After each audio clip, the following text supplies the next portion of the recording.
नमस्कार दोस्तों। यदि आप अपने जीवन में सफल होना चाहते हैं, अपने सपनों को सच करना चाहते हैं, अपने जीवन के लक्ष्य तक पहुंचना चाहते हैं, तो गीता की इन विशेष बातों को आपको हमेशा ध्यान रखना होगा। इसलिए इस वीडियो को पूरा अंत तक जरूर देखिएगा। तो आइए जानते हैं वो ऐसी क्या बातें हैं जो आपको जीवन में सफल बना सकती हैं। इस सृष्टि में जो जन्म लेता है वो निश्चित रूप से मृत्यु के अधीन हो जाता है। दोस्तों, यहाँ भगवान श्री कृष्ण कहते हैं कि इस मृत्यु लोक का हर एक प्राणी, चाहे वो मनुष्य हो या पशु पक्षी हो या फिर पेड़ पौधा हो, हर सांस लेने वाला प्राणी अपने जन्म के साथ मृत्यु भी लेकर आता है। हर प्राणी को एक ना एक दिन निश्चित क्षण पर मरना अर्थात अपने शरीर को त्यागना ही पड़ता है। मनुष्य को सिर्फ कर्म करने का अधिकार है, फल की इच्छा ना करें। दोस्तों, यहाँ भगवान श्री कृष्ण कहते हैं कि मनुष्य को चाहिए कि फल की इच्छा त्याग कर कर्म को अपना धर्म समझकर करें, क्योंकि जो भी मनुष्य फल प्राप्ति की इच्छा करता है उसका मन फल के बारे में सोचकर अपने कर्म और कर्तव्य से विचलित हो जाता है और उस इंसान को वो फल प्राप्त नहीं हो पाता है जिसकी उसने इच्छा की हुई थी। इसलिए भगवान श्री कृष्ण कहते हैं कि मनुष्य सिर्फ कर्म कर सकता है, फल कदापि मनुष्य के अधीन नहीं है। लोग फल की इच्छा से ही कर्म करते हैं। वे लोग सुख दुख आदि के चक्र में फंस जाते हैं और उनकी मना शांति नष्ट हो जाती है। भगवान श्री कृष्ण कहते हैं कि मनुष्य अपने फल की इच्छा को त्याग कर कर्म को अपना धर्म समझकर करे तो उसको फल अवश्य मिल जाएगा, परंतु उस फल को वो व्यक्ति विधान की इच्छा समझकर स्वीकार कर ले। और ज्ञानी व्यक्ति भी इसी योग को अपनाकर कर्मयोगी बन जाते हैं। इस विश्व में केवल शरीर मरते हैं, लेकिन आत्मा अविनाशी है। शरीर के मरने पर भी आत्मा नहीं मरती। दोस्तों, यहाँ भगवान श्री कृष्ण कहते हैं कि आत्मा न कभी जन्म लेती है और ना ही कभी मरती है।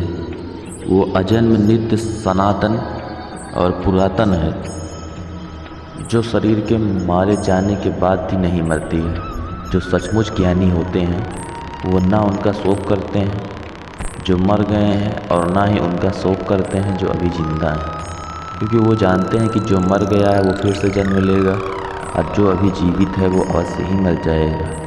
मरने वाला फिर से जन्म लेगा, क्योंकि केवल शरीर का नाश होता है। शरीर के अंदर जो आत्मा है वो कभी नहीं मरता है, क्योंकि आत्मा को ना कोई शस्त्र काट सकता है और ना ही उसे अग्नि जला सकती है, ना ही जल गला सकता है और ना ही इसे वायु सुखा सकती है।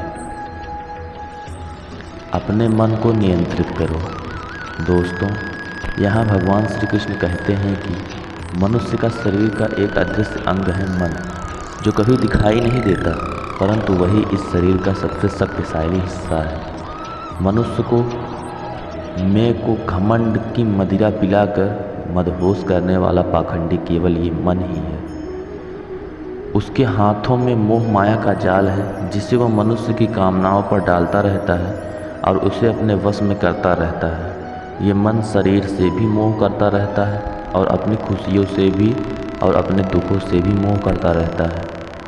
खुशियों में खुशियों भरे गीत गाता है और दुख में दुख भरे गीत गुनगुनाता है। अपने दुखों में दूसरों को शामिल करके उसे खुशी मिलती है। किसी भी मनुष्य को उसका मन जीवन के अंत तक अपने जाल से निकलने नहीं देता है।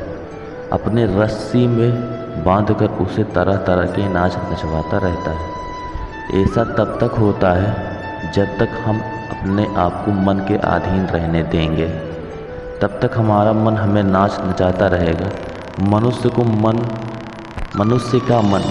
को इतनी फुर्सत नहीं देता कि वो अपने अंतर में झांक कर अपनी आत्मा को पहचाने और आत्मा के अंदर जिस परमात्मा का प्रकाश है उस परमात्मा का साक्षात्कार करे। किसी भी जीवित प्राणी के लिए आवश्यक है कि प्राणी अपने मन को काबू करके अपने अंतर में झांक कर अपनी आत्मा को देखे।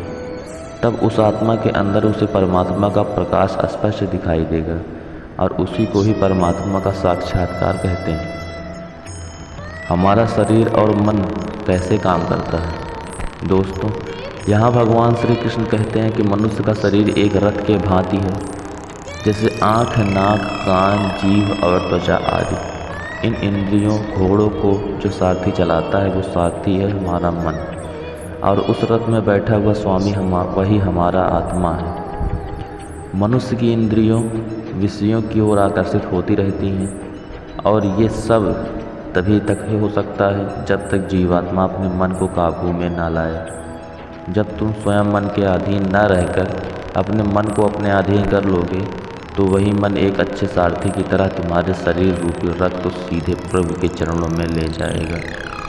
यदि मन तुम्हारा स्वामी है और तुम उसके अधीन हो तो वो तुम्हें माया के बंधन में जकड़ता रहेगा, और जब तुम अपने मन पर काबू पा लोगे और स्वामी हो जाओगे तो वही मन तुम्हें मोक्ष के द्वार तक ले जाएगा।